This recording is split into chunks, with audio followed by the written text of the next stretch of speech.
Bonjour tout le monde, bienvenue sur la chaîne Les Lumières de Élie.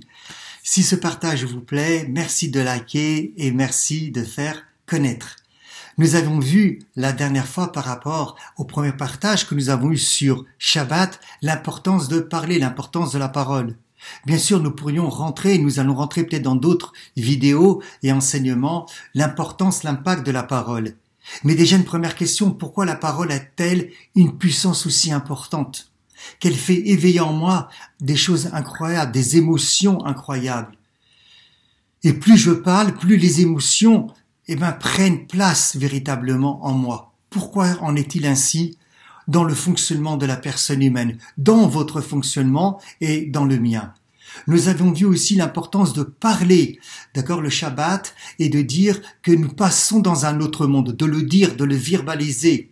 Pas seulement de faire les prières que nous faisons, pour certains qui les font, voilà, pas seulement d'étudier, ou pour ceux qui vont aller étudier, d'accord, mais de prendre conscience, et ce qui va me permettre de prendre conscience, c'est le parler, que nous basculons dans un autre monde. Et que ce basculement dans un autre monde, dans le monde du divin, dans le monde de l'émanation de Hatzilut, doit apporter quelque chose par rapport à notre réalité psychologique, notre réalité caractérielle, au niveau des caractères, au niveau de ma perception.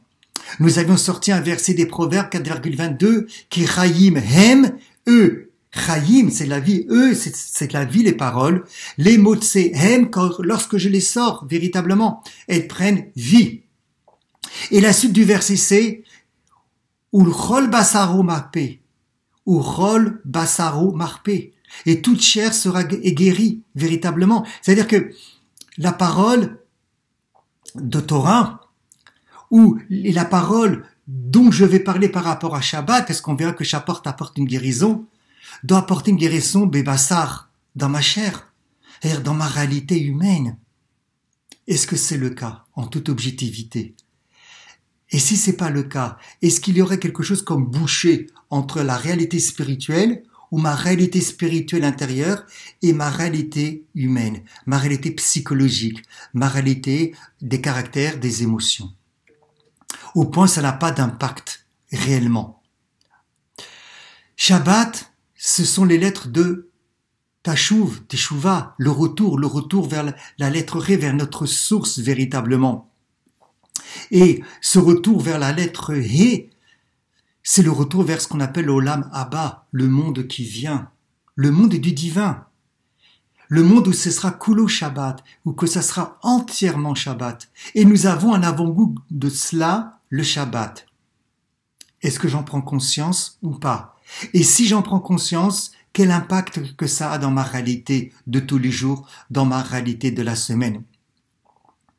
On peut prendre un verset de Dvarim, le 5e livre de la Torah, le chapitre 30, Veshavta ad yod, après le he, le vav et le he, Elokecha. Et tout retournera jusqu'à, ce qu'on traduit en français, l'éternel, d'accord, notre Dieu. Je rentrerai pas trop dans les détails, mais vous voyez bien que le mot Veshavta, c'est les mêmes lettres que le mot Shabbat.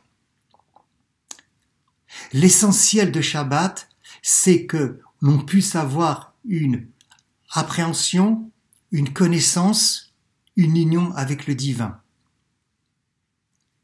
Ça peut passer par l'étude, mais pas une étude simplement intellectuelle, mais ça sera une compréhension du divin pour qu'il puisse avoir un impact sur moi. Lorsque l'âme sortira du corps, elle profitera de toute son étude. Donc Shabbat, je dois profiter de ce moment qui est à l'avant-goût de Olam Abba pour que ça puisse avoir un impact dans toute la semaine, dans ma réalité humaine. Donc encore une fois, dans ma façon de penser, dans ma façon de parler, dans ma façon d'agir, dans mes caractères. Jérémie nous dira, Yirmiyahu, le chapitre 31, Veyadiu oti, on me connaîtra, les mektana ve'agdola, que ce soit les petits ou les grands.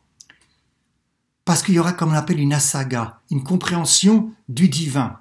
Et cette compréhension du divin aura un impact dans toute ma réalité. Voilà la première, on pourrait dire, le premier degré que Shabbat Teshuva. Le Shabbat, c'est un retour vers le divin. Et on a le temps de prendre le temps. Mais nous verrons qu'en vérité, et c'est incroyable, que l'essentiel du Shabbat n'est pas la prière. Et donc on se pose la question, pourquoi passer autant de temps à la synagogue à prier? Car on verra que quand même l'essentiel du Shabbat, je dis l'essentiel entre guillemets quand même, c'est les 3 repas. L'essentiel du Shabbat, c'est d'avoir une relation intime si nous sommes mariés avec sa femme, donc ça touche le côté matériel. L'essentiel de Shabbat, c'est d'avoir des jolis vêtements.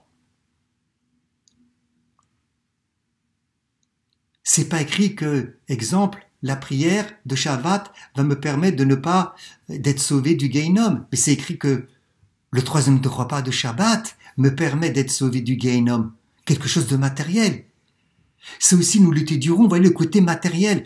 C'est la lumière qui vient du haut vers le bas, qui descend dans la nourriture, dans les choses matérielles. Et c'est pour ça que je dis toujours, la spiritualité ou la réalité même divine de Shabbat doit avoir un impact dans toute ma réalité, sur mon corps, mais dans ma réalité psychologique. Et on doit toujours se poser la question, est-ce que ce Shabbat a apporté quelque chose dans ma réalité humaine, mais toujours dans la joie. Si ce partage vous a plu, merci de partager et merci de faire connaître les lumières d'Élie.